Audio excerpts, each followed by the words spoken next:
Ang madilim na kwento ni Kurapika. Isang trahedya ang bumalot sa buhay ni Kurapika, ang brutal na paglipol sa kanyang lahi, ang Kurta clan. Ang kanilang mga Scarlet Eyes ay pinagkakainteresan, naging simbolo ng kalupitan ng mundo.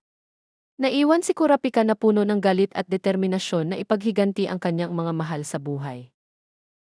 Upang makamit ang hustisya, pinili ni Kurapika ang delikadong daan ng paghihiganti. Sumapi siya sa Black Wale at gumawa ng kontratang nililimitahan ang kanyang nen sa iisang layunin, sugpuin ang Phantom Trope at mabawi ang mga mata ng kanyang tribo. Ang bawat laban ay kwento ng sakripisyo at matinding emosyon. Sa gitna ng kanyang misyon, nahaharap si Kurapika sa mga tanong ng moralidad. Hanggang saan siya handang magbuwis para sa kanyang layunin?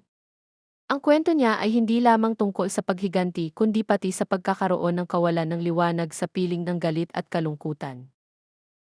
Ang kwento ni Kurapika ay paalala na ang galit, kapag hinayaan, ay maaaring lunukin ang ating pagkatao. Ngunit maaaring higit pa siyang matutunan sa pagpili sa kapatawaran at pag-asa kaysa sa galit at paghihiganti.